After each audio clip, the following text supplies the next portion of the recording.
ศัตรูแล้ว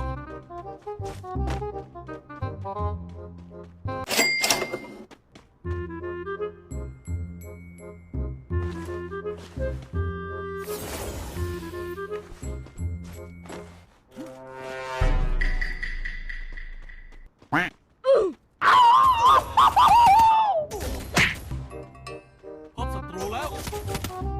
กูบอกมึงจากเถื่อแล้วบอกให้มึงตั้งสติให้มึงคิดดีๆก่อนฮะมึงรู้จักคำว่าตั้งสติบ่บักหมากินความคืนมึง